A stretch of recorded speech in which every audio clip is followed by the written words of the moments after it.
Hey guys, Loco here. I was watching YouTube and there's this famous Smash player named Zero, and he was doing react video to the theScore esports channel. Their channel is relatively big. I think they recently passed the 1 million subscriber mark, and also they used my content before, so I feel shameless about doing a react video to their League of Legends stuff. So yeah, let's go. The video I have for you today is best of insane champion picks that actually worked. League of Legends.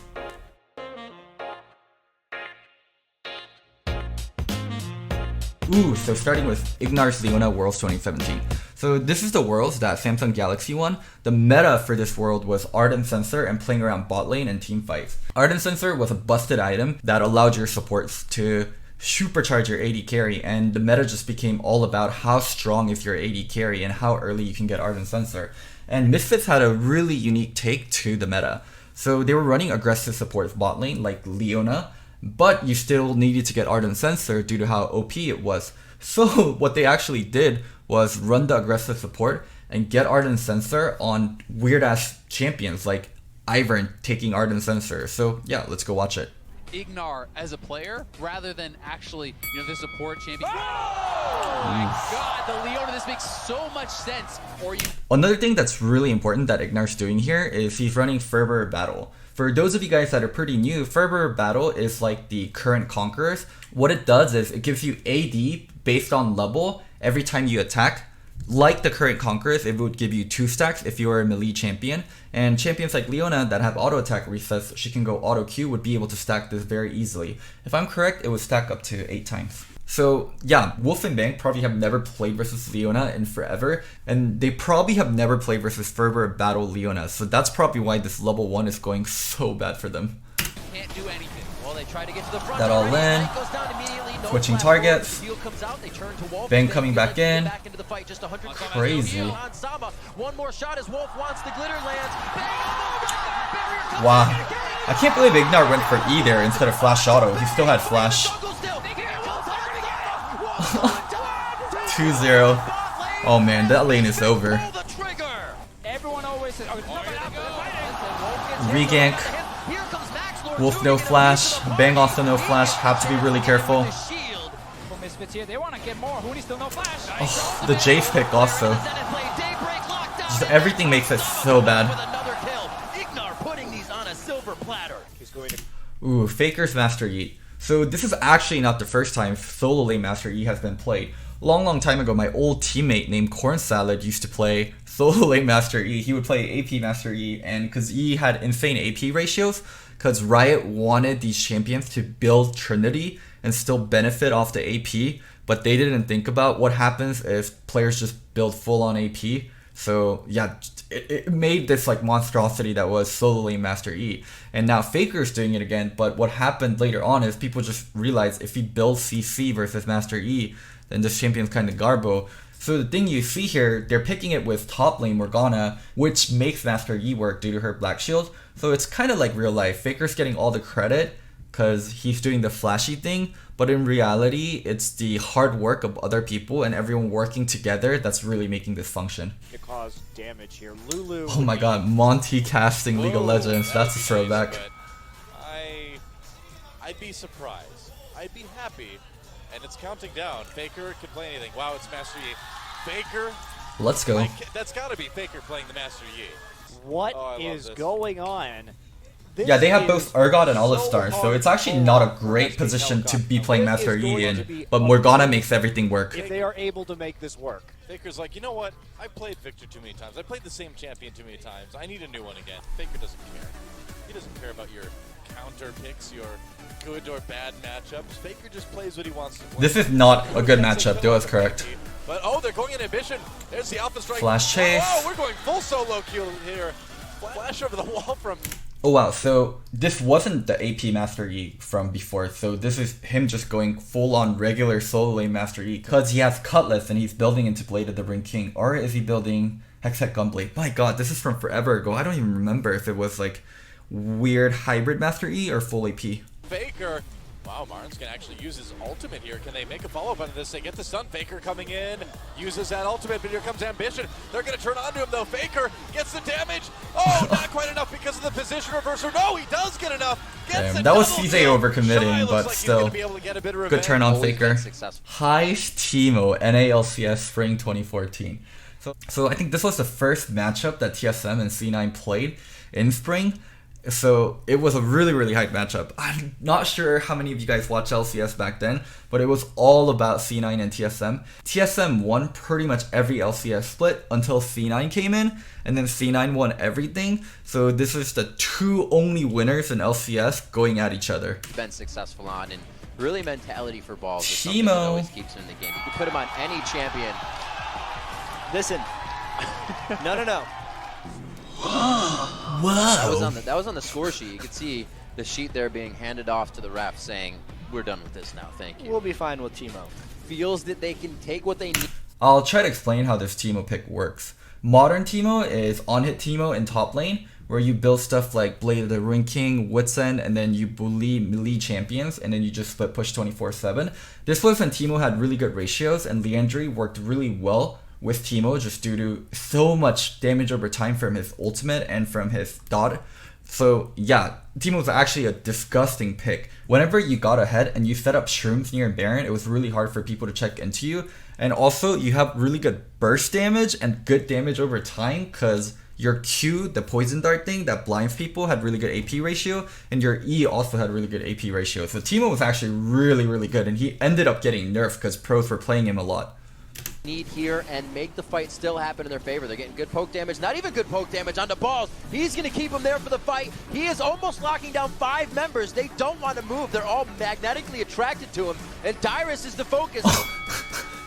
For Cloud9 I flashed over and one-shot Turtle. The rest of the team enough time to do damage, but Cloud9 is just too tanky.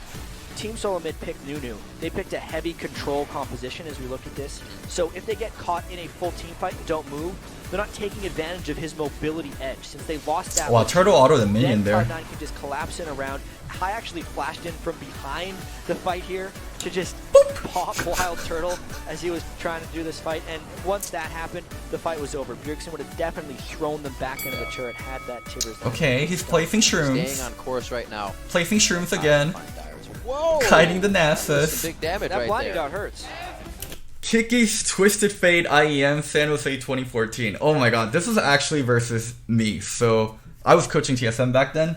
We were really surprised by this strat, and I'll tell you guys why it works so well on us. Well, there is the Zera from Unicorns of Love. Not so keen on the Zera here for... Xerath was really OP back then. No, I would be very worried about getting...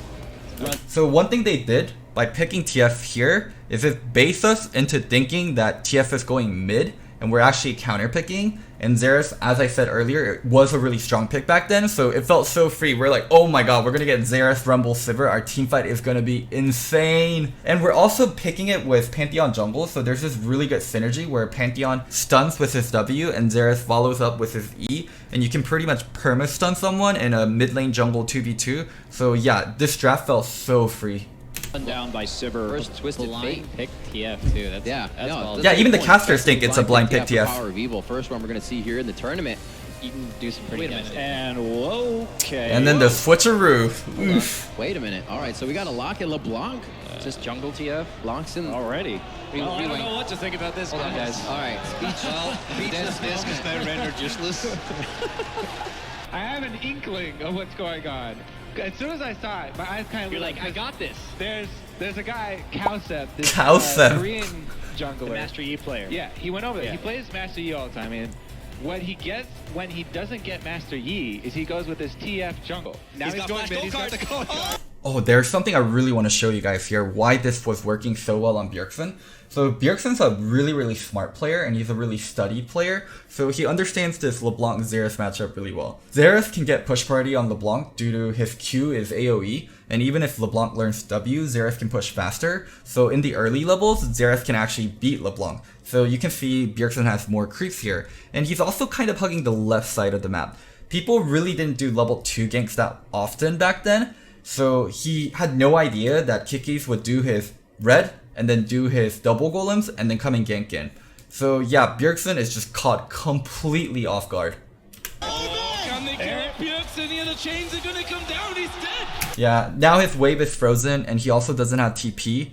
And he did get to save some, but he's in a really screwed situation and he can't really recover this lane. First blood going to kick his... I'm really curious how many people are going to try and jungle Switch Fate and not know how to do this. Like, this is actually This really is before impressive. jungle camps so had patience, fake leashing and back also to it, really not blue good at all. had like 2 mini golems. circle. Oh, Stone actually going down, flash throw kicking. 1 for 1 trade. Also, Bjerg is 0-4 right here. LeBlanc is 4-0. And both Xerath and LeBlanc built Morelos their first item. You might think they're trolling, but Morelos was actually really OP back then. And I think this was when Morelos used to even stack, so people would build multiples of Morelos. Nowadays, you never want to get Morelos' first item, you would just want to stay on Oblivion Orb, but yeah, this was different times, so different builds. The kill. So Oh my god, this one is another one versus me. Zion Spartans Nasus, NALCS Summer 2014. This wasn't even really a pocket pick, he just randomly played Nasus. So right now we're going to probably see their 80 carry choice and their top lane choice. Would he go with the Nasus into Maokai. man. This was when Maokai was OP Have you too. seen this matchup? The Nasus dog? I haven't seen it recently. Dyrus gets hit up. This might be the time. Now he starts to teleport. He goes in. Dyrus. I mean, it's a 54-minute game and Darshan is backdooring. This is like such an ideal situation for Nasus where the game dragged on so much. I don't know what to say. I don't really think this is like a Nasus thing. This is more of we didn't end the game and now it's 54 minutes into the game and Nasus is going to get to do his thing.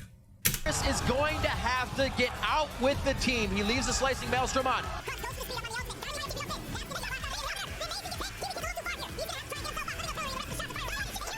Zion Spartan could easily single-handedly win the game by himself. 54. We didn't even notice him backdooring until it was too late. He has minions. It's going to be on to the next. Amazing. Oh, amazing. missed the first Q. Q. Or the sonic wave, I should say. And he hits the Tempest. The cripple may slow the attack. Hits the second. But it's not on that anymore. Oh my god. He's going to be able to hit it. A few last hits. Oh my god. He wins the game. Oh my god. All by himself. They're so happy they won one game. They lost the series anyways. It doesn't matter. Wins the game for Dignity. What are you happy about, Zion? 170. They won one game in a best of 5. Last hit on the Nexus.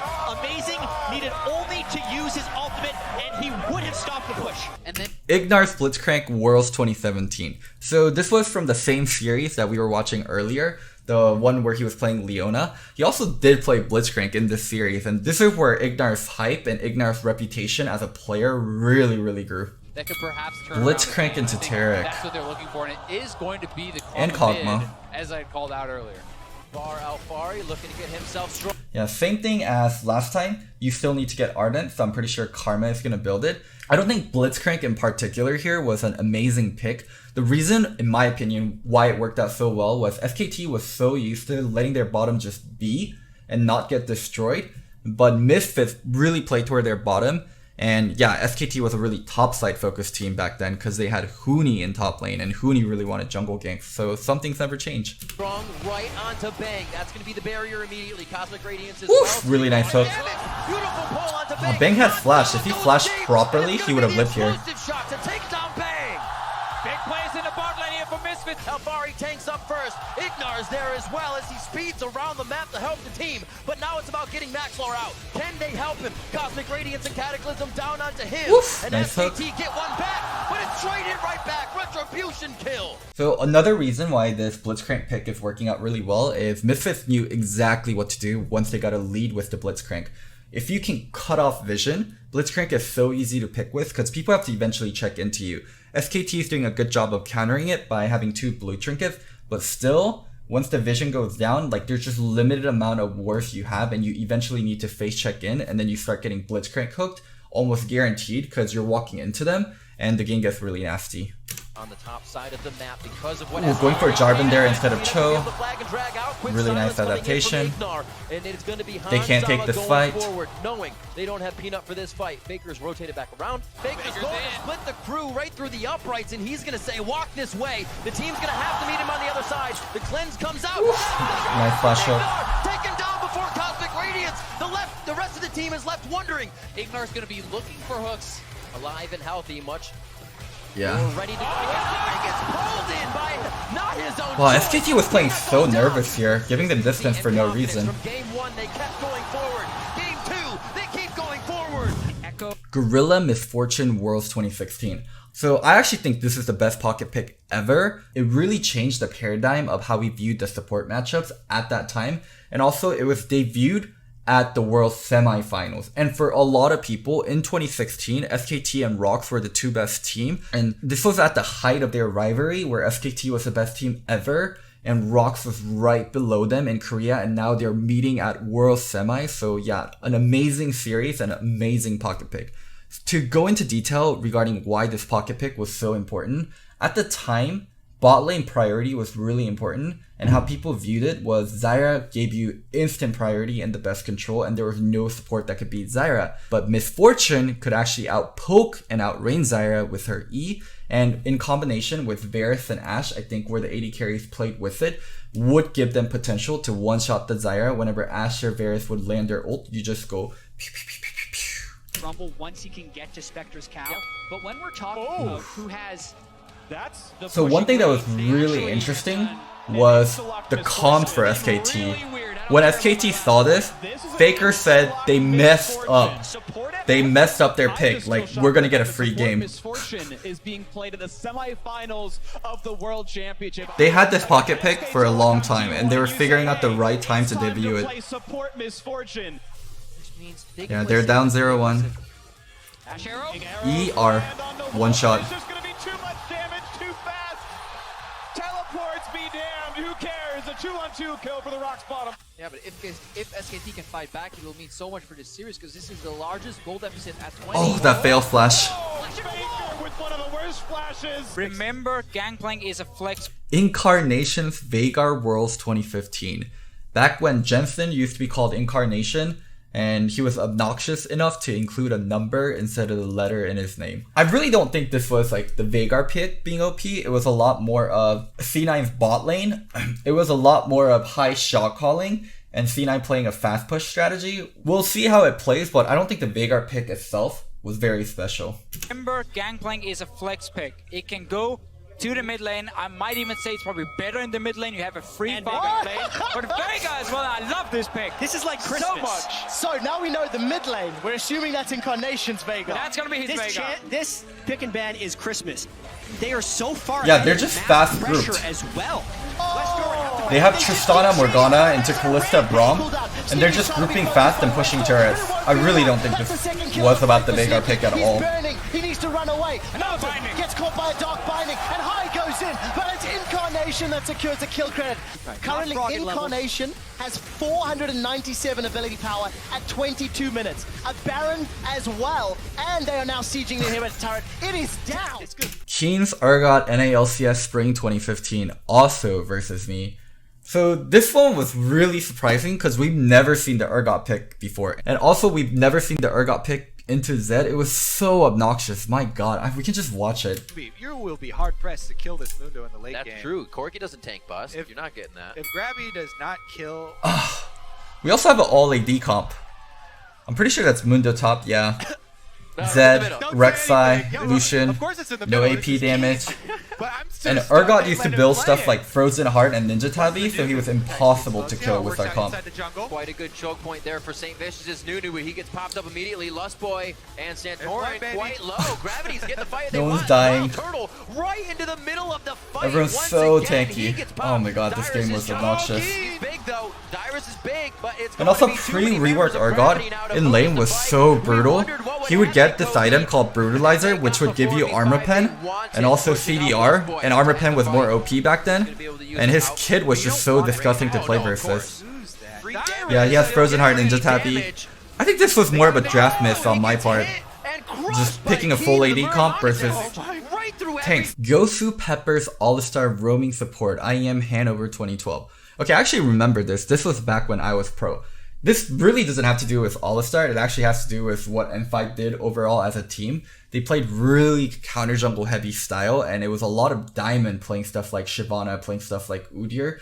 And what was really special about this team, I learned later on when we did Listen Loco with Gosu Pepper, or Edward now that he was called, and Diamond is they just randomly did things. Like, they weren't planning out stuff, they just had their individual play style, and it just fit into everything. So yeah, this was such an enigma of a team at the time. Like, they crushed everyone, and they had a play style that people just didn't have a counter to because no one played like this back then. Unfortunately, I mean, no one's reacting to the All-Star pick because it's incredibly standard. Doran's blade he started with, and the blue buff down the bottom, so expect to see some... Oh my god, I just have to go over the players on Dignitas.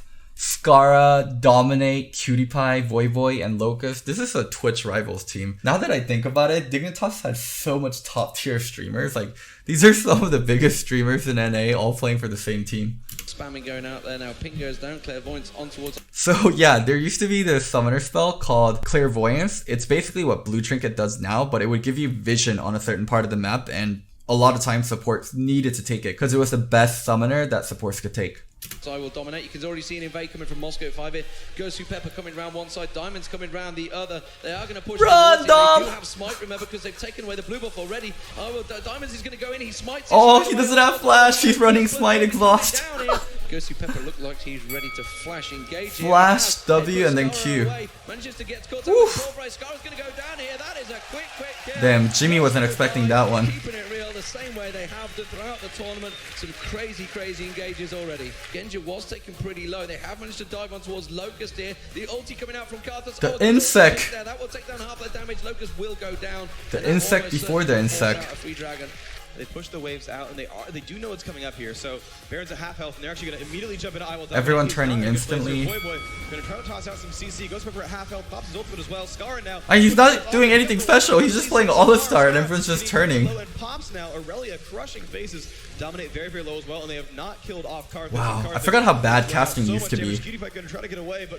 I mean, players were bad, but man, casting was bad back then. Hooni's Lucian NALCS Spring 2016. I can't believe they consider this a pocket pick, but let's go at it.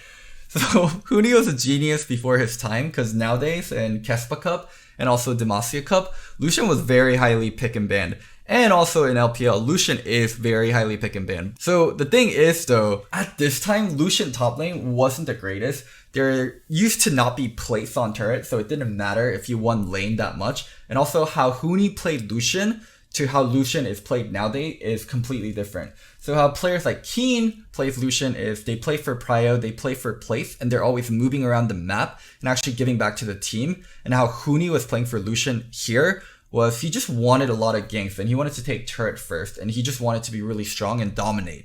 And that wasn't the greatest way, because the moment you would die, your comp would be really shitty. I'm pretty sure Haunter's going to pick stuff like Maokai here or something tanky, and TSM overall has a way better comp, and it did not matter how ahead he was on Lucian. One death, one failed gank would mean that he would fall behind so much. In yesterday's series, we've actually seen Adrian play it as well with a shield max build. So Lucian Corki Karma. Oof. The Karma drops on grabs CC, here, Dylan. So that actually pretty much just tells you three of the lanes: Corki, mid, Lucian, AD carry, Karma support, with jungle and top still in the wind.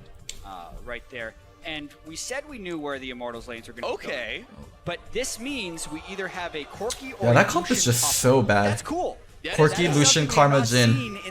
It is cool if you're a TSM fan. It is not cool if you're an Immortals fan. Turtle does play meet Jhin. Yeah, he just ends up playing Maokai.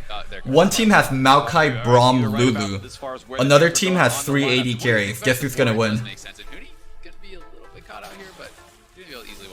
Then we also see situations like this where... Yeah, and there was lane swaps back then. So Lucian didn't even get to lane versus Maokai. I'm pretty sure they just lane swapped this. Yeah, Lucian top way stronger now than it was when Hooni played it. And it was more of a greed pick. Oh, double lift is quick. Oh, whoa! They got slow on Sven though. Had to flash get away, they got the root and a double lift as well! He just gets CC'd and insta-pops. Well, I hope you guys enjoyed this content. I actually really liked watching these videos and giving you guys context on the situation and not just like showing the clips itself. It was incredibly fun doing this, and I'll definitely do this more. Thank you Score Esports for providing the base video, and also thank you Zero for providing the inspiration for this. And guys, if you like this content, let me know. And also, YouTube comments matter. Remember, I started wearing a beanie in the video because a YouTube comment asked me to, so don't forget to comment down below. And one last thing, I'm not crazy, I'm just Loco. Bye!